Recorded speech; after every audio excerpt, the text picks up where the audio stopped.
नमस्कार मंडळी, कसे आहात तुम्ही? मेधा मांजरेकर या मराठी मनोरंजन विश्वातील लोकप्रिय अभिनेत्री. मेधा मांजरेकर यांना आपण नटसम्राट, दे धक्का अशा सिनेमामधून अभिनय करताना पाहिले. मेधांनी सोशल मीडियावर नुकतीच एक भावूक पोस्ट शेअर केली, ज्यामुळे त्यांच्या चाहत्यांना मात्र धक्का बसला आहे. मेधांनी सोशल मीडियावर त्यांना झालेल्या गंभीर आजाराचा खुलासा केला. याशिवाय या काळात त्यांची अवस्था कशी झाली होती याचे फोटो शेअर केले. मेधा मांजरेकर यांनी सोशल मीडियावर फोटो पोस्ट करून लिहिले की आयुष्यात काही प्रवास असे असतात जे तुम्हाला कायमचे बदलून टाकतात. माझा हा प्रवास तसाच होता. माझ्या ट्रीटमेंटचा एक टप्पा आता संपत आला आहे आणि माझा वाढदिवस जवळ येत आहे. अशा वेळी मी मागे वळून पाहत आहे. त्या आजाराच्या निदानाकडे नाही, त्या सर्जरीकडे नाही, त्या किमोथेरपीकडे नाही आणि त्या रेडिएशनकडे नाही. मला आठवतोय तो फक्त दैवी संकेत. मला त्या अदृश्य हातांची आठवण येते ज्यांनी मला दररोज सांभाळलं.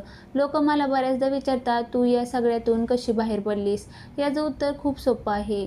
मी या वाटेवर कधीच एकटे चालले नाही.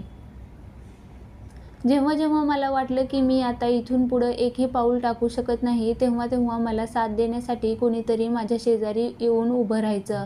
आता मागे वळून पाहताना मला जाणीव होते की ते केवळ योगायोग नव्हता, तर देवाने माझा हात पकडण्याचा एक मार्ग होता. या प्रवासात मला उमजलं की देव नेहमीच आपल्यासमोर दैवी रूपात प्रकट होत नाही. तो माझ्या आयुष्यात माझ्या गुरूंच्या, डॉक्टरांच्या, नर्सच्या, माझ्या कुटुंबाच्या, मित्राच्या रूपात आला. आणि काही व्यक्ती तर अशा होत्या ज्या माझ्यासाठी अनोळखी होत्या, पण पुढे जाऊन त्याच व्यक्ती माझ्यासाठी आशीर्वाद ठरल्या. माझ्या गुरूंनी मला शिकवले की शरणागती पत्करणे म्हणजे पराभव नव्हे, तर तो समोरच्यांवर विश्वास ठेवण्याचा एक मार्ग आहे. प्रत्येक आव्हानामागे एक हेतू दडलेला असतो. यावर मी पूर्ण विश्वास ठेवलाय.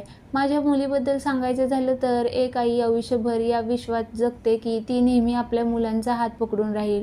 पण या प्रवासाने मला जाणीव करून दिली की एक दिवस आपण कळत नकळत आपली मुलेच आपल्या आईचा हातात घेतात. माझा हात धरल्याबद्दल तुम्हा दोघींचे खूप खूप आभार.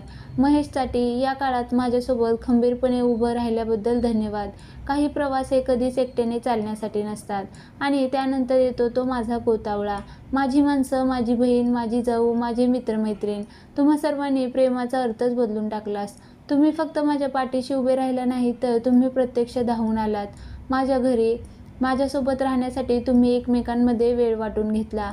तुम्ही मला हसवलंत, माझ्यासोबत प्रार्थना केली, माझं मन दुसरीकडे वळवलं. माझ्या आयुष्यातील सर्वात कठीण दिवसाचा सामना मला कधीच एकटीला करावा लागला नाही, याची तुम्ही काळजी घेतली. तुमच्यापैकी काहींनी तर माझ्यासोबत काही क्षण घालवण्यासाठी 7 समुद्रापार प्रवास केला. जेव्हा उपचारामुळे माझी भूक पूर्णपणे मेली होती, तेव्हा मी काही खाऊ शकते हे तुमच्यापैकी कोणाला ना कोणाला ठाऊक असायचं.